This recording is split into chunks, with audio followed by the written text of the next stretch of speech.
வணக்கம் நண்பர்களே, welcome to my channel Cocktail Furious. So இப்போ நம்ம பார்க்க போற வீடியோ IPL 2024 மேட்ச் 32 ரிவ்யூ தான். Yes, Gujarat Titans vs Delhi Capitals at Ahmedabad and 89 all out for GT and 6 wickets வித்தியாசத்தில் டெல்லி தரமா பங்கமா எப்படி வேணாலும் நம்ம சொல்லலாம், செமையா வின் பண்ணிட்டாங்கன்னு தான் சொல்ல முடியும். அண்ட் இந்த மேட்ச் வின் பண்ணதுனால they have gone to 6th position. அது மட்டும் இல்லாமல் இந்த டார்கெட்டை ஜஸ்ட் ஒரு 8.3 ஓவர்ஸ்ல முடிச்சுட்டு நல்லா அவங்க நெட் ரன் ரேட்டு ஏத்திட்டாங்க. ரொம்ப மைனஸ்ல இருந்தாங்க, இப்போ ஓரளவுக்கு டீசென்டான ஒரு பொசிஷன்ல இருக்காங்க நெட் ரன் ரேட்ல. அண்ட் 6th பொசிஷன் போனதுக்கு டெஃபினட்டா DC will be so happy, because அவங்களோட சீசன் அந்த அளவுக்கு பெருசா நல்லபடியா ஸ்டார்ட் ஆகல. எக்ஸப்ட் அந்த CSKவோட அந்த மேட்ச் பிரமாதமா வின் பண்ணாங்க. அதுக்கப்புறத்துல இருந்தே வந்து பாத்தீங்கன்னா they had a poor outing, but சடனா ஒரு back to back win. They are also in the frame for the play off qualification. So இதுதாங்க IPLோட பியூட்டியே. அதாவது சம்டைம்ஸ் டாப்ல இருக்க டீம் சடனா கிராஜுவலா கீழே இறங்குவாங்க, கீழே இருக்க டீம் சடனா கிராஜுவலா டாப்ல வருவாங்க. And when it comes to GT, டெஃபினட்டா வந்து they will be so upset and disappointed. ஏன்னா such a poor performance. இது வரைக்கும் இந்த 3 வருஷம் IPLல இவங்க இந்த மாதிரி பெர்ஃபார்ம் பண்ணதே கிடையாது. அண்ட் இந்த வருஷம் இதுதான் லோவஸ்ட் டோட்டலும். அண்ட் ஈவன் 3 டிஜிட் கூட கிராஸ் பண்ணலன்னும் போது I think they will be really gutted தான் சொல்ல முடியும். அண்ட் எஸ்பெஷலி சுப்மன் கில், அவர் வந்து பாத்தீங்கன்னா ஒரு விஷயம் நல்லா புரிஞ்சிருக்கணும். எஸ், இந்த பிச் வந்து பாத்தீங்கன்னா பயங்கரமான ஃபிளாட் ட்ராக் இல்ல, பட் இட்ஸ் நாட் 89 விக்கெட். ஒரு 150 160 இந்த விக்கெட்ல அடிச்சிருக்கலாம்.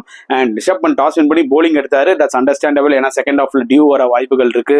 அண்ட் ஜென்ரலாவே அகமதாபாத்ல செகண்ட் பேட்டிங் இன்னும் கொஞ்சம் ஈஸியா இருக்கும் compared to first batting. But still என்ன பண்ணிருக்கலாம்னா GT ஓரளவுக்கு ஒரு டீசன்ட் ஸ்கோரை போஸ்ட் பண்ணிருக்கலாம். சுப்மன் கில் கொஞ்சம் பொறுமையா விளையாடி இருக்கலாம். மேபி அவரோட ஷார்ட் செலக்ஷன் ஒரு மிகப்பெரிய கொஸ்டினபிளா இருக்கு. ஏன்னா அவருக்கு நல்லா தெரியும் இந்த டீம்ல அவர் தான் ஒரு இம்பார்ட்டன்ட் பிளேயர். லைக் எப்படி விராட் கோலி RCBக்கு கம்ப்ளீட்டா ஃபுல் 20 ஓவர்ஸ் விளையாடுறாரோ அந்த மாதிரி சுப்மன் கில் கிட்டத்தட்ட கன்சிஸ்டன்டா அதை பண்ணியே ஆகணும். இன்கேஸ் GT பிளே ஆஃப்க்கு குவாலிஃபை ஆகணும்னா ஐ திங்க் இந்த விஷயம் அவருக்கே நல்லா தெரியும். பட் ஒரு ஆர்டினரி ஷாட் ஆடி அவுட் ஆனாரு. அவர் தான் எக்ஸ்போஸ் பண்ணாரு பேட்டிங் லைனப்ப. அண்ட் கம்ப்ளீட்டா எல்லாருமே கிரம்பிள் ஆயிட்டாங்கன்னு தான் சொல்ல முடியும். But very unexpected. அதாவது ஒரு பேட்ஸ்மேன், நான் 2-3 பேட்ஸ்மேன் அடிக்காம இருக்கலாம், பட் என்டையர் டீமே ஃபெயிலியர் ஆனது ரொம்பவே ஆச்சரியமா இருந்தது. ரஷீத் கான் ஒருத்தர் தான் 30க்கு மேல அடிச்சாரு, ஆனா ரொம்ப ஃப்ளூவெண்டா விளையாடினாரு. அவர் விளையாடும் போது தான் கிளியரா தெரிஞ்சது இந்த பிச்சில் அந்த அளவுக்கு பெரிய டிமான்ஸ் எல்லாம் ஒன்றும் கிடையாது, மேபி லைட்டா ஹோல்ட் அப் ஆகுது. அண்ட் இன்னொரு பக்கம் டெல்லி கேபிட்டல் போலர்ஸ் வந்து பாத்தீங்கன்னா அந்த ப்ரெஷரை வச்சுக்கிட்டே இருந்தாங்க. ஸோ அவங்களுக்கும் ஹியூஜ் கிரெடிட் கொடுக்கணும்.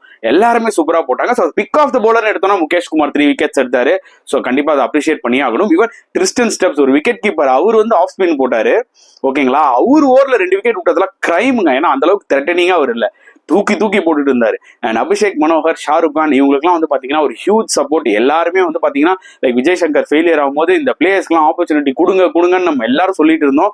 பட் ஆப்பர்ச்சுனிட்டி கிடைச்சதை வந்து பாத்தீங்கன்னா இப்படி தூக்கி போடுறத பார்க்கும்போது நிஜமாவே ரொம்ப கவலையா இருக்குங்க. ஏன்னா ஒரு பியூட்டிஃபுல் ஆப்பர்ச்சுனிட்டி நேற்று. அந்த அளவுக்கு பயப்படுற அளவுக்குலாம் பெருசா போலிங் இல்லை, அவங்க நல்லா தான் போட்டாங்க. பட் ஸ்டில் ஒரு பார்ட்னர்ஷிப் ஸ்டிச் பண்ணிருக்கலாம். பட் த வே அவங்க வந்து அவுட் ஆனது வந்து பாத்தீங்கன்னா ரொம்ப ஆச்சரியமா இருக்கு. அது 2 பேருமே ஸ்டெம்பிங், ஒரு நார்மலா தூக்கி போடுற பாலுக்கு நிஜமாக டிசப்பாயிண்டிங் பர்ஃபார்மன்ஸ் ஜிடிங்க, அதுல எந்த டவுட்டும் இல்லை. And when it comes to Delhi, டெஃபினட்டா ரொம்ப ஹாப்பியா இருப்பாங்க. எல்லா போலர்ஸும் நல்லா போட்டாங்க. நான் சொன்ன மாதிரி முகேஷ் வேணா பிக் ஆஃப் த போலரா 3 விக்கெட்ஸ் சொல்லலாம். பட் ஸ்டார்டிங்ல இஷாந்த் சர்மா பியூட்டிஃபுல்லா போட்டாரு, கலீல் அஹ்மத் ஃபென்டாஸ்டிக்கா போட்டாரு. And Kuldeep Yadav, Axar Patel once again அவங்களோட பெஸ்ட்டை கொடுத்தாங்க. அதாவது குல்தீப், அக்சர் மெயின் போலர் அவங்க தான். இன் பிட்வீன் அவங்க வரதுக்கு முன்னாடியே வந்து பாத்தீங்கன்னா ஆல்மோஸ்ட் 4-5 விக்கெட் போயிடுச்சு GTக்கு. ஸோ அந்த வகையில் வந்து பாத்தீங்கன்னா லிட்டரலி ஒரு ஸ்டாங்கிள் ஹோல் தான். அதுக்கப்புறம் நல்ல காரம் ரஷீத் கான் இறங்கி ஒரு 30 ரன் அடிச்சாரு. இல்லைன்னா நான் யோசிச்சு பார்த்தேன், அடாடா இவங்க RCBயோட ரெக்கார்டே அடிச்சிருவாங்க போல இருக்கேன்ற மாதிரி விளையாடிட்டு இருந்தாங்க GT, to be very honest. So 89 very disappointing performance. And அந்த டார்கெட்டை டெல்லி ஐ திங்க் ரொம்ப ஸ்மார்ட்டா டக்குன்னு அடிச்சு அவங்க ரன் ரேட் ஏற்றினாங்க. என்னதான் அவங்க 4 விக்கெட்ஸ் விட்டாலும் ஸ்டில் 8.3 ஓவர்ஸ்ல முடிச்சதுனால அவங்க ரன் ரேட் நல்லாவே ஏறிடுச்சு. ரொம்ப மைனஸ்ல இருந்தாங்க, இப்போ டீசென்டான ஒரு ரன் ரேட்ல இருக்காங்க. மைனஸ்ல இருந்தாலும் இன்னும் ஒரு 2-3 மேட்ச் நல்லா விளையாடினாங்கன்னா அது பிளஸுக்கு போக வாய்ப்புகள் நிறைய இருக்கு. அதை விட முக்கியமா 2 பாயிண்ட் எடுத்து 6th பொசிஷன் போயிட்டாங்க. ஸோ அதுவே அவங்களுக்கு ஒரு மிகப்பெரிய கான்ஃபிடன்ஸ் பூஸ்டரா இருக்கும், அதுல எந்த ஒரு டவுட்டுமே கிடையாது. அண்ட் பேட்டிங் வைஸ் எடுத்துக்கிட்டீங்கன்னா எல்லாருமே ஒரு கேமியோ விளையாடினாங்க. ஆக்சுவலா ஃப்ரேசர் மக்கர்க், அவர் வந்து பாத்தீங்கன்னா ஃப்ரெஷ் அடிஷன் இந்த டீம்ல. அவர் வந்ததுக்கு அப்புறமே வந்து பாத்தீங்கன்னா எல்லாமே அவங்களுக்கு பாசிட்டிவா போகுது. So that's a good sign. David Warner இந்த மேட்ச் விளையாடல. இமேஜின் பண்ணி பாருங்க, வார்னரும் ஃபிட் ஆகி வந்துட்டாங்கன்னா I think Delhi will be little more stronger அப்படின்ற மாதிரி தான் எனக்கு தோணுது. அண்ட் பிருத்திவி ஷா ஒரு நல்ல ஷாட் ஆனாரு, அவுட் ஆயிட்டாரு. But once again Abhishek borewell வந்து ஒரு சின்ன கேமியோ விளாண்டாரு. ஷை ஹோப் ஒரு பியூட்டிஃபுல் கேமியோ விளாண்டாரு, ஃபென்டாஸ்டிக்கா விளாண்டாரு. 19 இருந்தாங்க அடிச்சிருப்பாரு. அந்த வே அவரோட அந்த கிளாசிக்கல் என்ன சொல்வது வெஸ்ட் இண்டீஸ் ஸ்டைல் அந்த ஒரு ஃபிளிக் ஷாட்ஸ் அண்ட் ஒரு ஷாட் ஒன்று 6 அடிப்பாரு லாங் ஆன்ல, அதெல்லாம் பார்க்கறதுக்கே ஃபென்டாஸ்டிக்கா இருந்துச்சு. ஸோ அதே மாதிரி ரிஷப் பண்ணிட்டு வந்து பால் வேஸ்ட் பண்ணாம டக்குன்னு அடிச்சாரு. ஸோ எல்லாருமே அவங்க ரோல் தெரியும், போய் நம்ம பால்ஸ் வேஸ்ட் பண்ணக்கூடாது, முடிஞ்ச வரைக்கும் கேமை முடிக்கணும், அந்த ரன் ரேட்டை ஏற்றணும்ன்றதா அவங்க மைண்ட்ல இருந்தது. அண்ட் அதை தான் எக்ஸாக்ட்லி பண்ணாங்க. So this match completely belongs to Delhi Capitals. Literally Gujarat டைட்டன்ஸ்ல அவங்க ஹோம்லேயே போய் அத்தனை மக்கள் முன்னாடி டாமினேட் பண்ணி கிழிச்சிட்டாங்கன்னு தான் சொல்ல முடியும் டெல்லி கேபிட்டல்ஸ். அண்ட் ஜிடி பொறுத்தவரைக்கும் நிறைய விஷயங்கள் இருக்குங்க அவங்க வரி பண்றதுக்கு. ஏன்னா இனிமேல் போக போக காம்படிஷன் இன்னும் டஃப் ஆகும். அவங்களோட பெஸ்ட் கேம் அவங்க எடுத்துட்டு வரலன்னா they might miss out in play-off. அது மட்டும் தான் எனக்கு ஒரு அந்த மாதிரி தான் எனக்கு தோணுது சில விஷயங்கள். ஸோ பொறுத்தது பார்க்கலாம் அவங்க வந்து கம்பேக் கொடுக்குறாங்களா இல்லையான்னு சொல்லிட்டு. And at the same time நீங்களும் உங்க கருத்துக்களை தாராளமாக சொல்லலாம் ஜிடியோட பெர்ஃபார்மன்ஸ் பற்றி அண்ட் டெல்லியோட இந்த பவர் பேக் பெர்ஃபார்மன்ஸ் பற்றியும் நீங்க சொல்லலாம். அண்ட் இப்போ வந்து பாத்தீங்கன்னா நம்ம அவார்ட் செக்ஷனுக்குள்ள போலாம் வாங்க. கெத்து பேட்ஸ்மேன் ஆஃப் த அவார்டு அது வந்து பாத்தீங்கன்னா கண்டிப்பா நம்ம ஃப்ரேசர் மக்கருக்கு தாங்க கொடுக்கணும். ஏன்னா மனுஷன் வந்தோடனே ஃபர்ஸ்ட் பாலே 6. அந்த பக்கம் டக் அவுட்ல வந்து பாத்தீங்கன்னா சௌரவ் கங்குலி சிரிக்கிறாரு, ரிக்கி பாண்டிங் சிரிக்கிறாரு. அப்படியே ஒரு மாதிரி அவங்களுக்கு எல்லாருமே நான் ஃபர்ஸ்ட் பால்ல இருந்தே அடிக்க, அதாவது இவரோட ட்ரெண்டே தான். லைக் எப்படி விருந்தர் சேவாக் மேட்ச் ஆரம்பிச்சே ஃபர்ஸ்ட் பாலே பவுண்டரி அடிப்பாரு, அப்படி கவர்ஸ்லயோ பாயிண்ட்லயோ. அந்த மாதிரி ஃப்ரேசர் மக்கருக்கு வந்து பாத்தீங்கன்னா பிபிஎல்ல இருந்து போய் உள்ள நுழைஞ்சோடனே பாத்தீங்கன்னா ஃபர்ஸ்ட் பால் இல்ல செகண்ட் பால் தூக்கி 6 அடிப்பாரு. அது ஒரு ட்ரெண்டாவே, அது ஒரு பேஷனாவே வச்சிட்டு இருக்காரு அவரு. செமையா பண்ணிட்டு இருக்காரு. To be very honest 10 balls 20 runs நல்ல ஒரு மொமெண்டம் டப்புன்னு அடிச்சு கொடுத்துட்டு போயிட்டாரு to be very honest. And அதனாலதான் வந்து பாத்தீங்கன்னா நம்ம கெத்து batsman of the day and award வந்து ஃப்ரேசர் மக்கருக்கு கொடுக்குறோம்.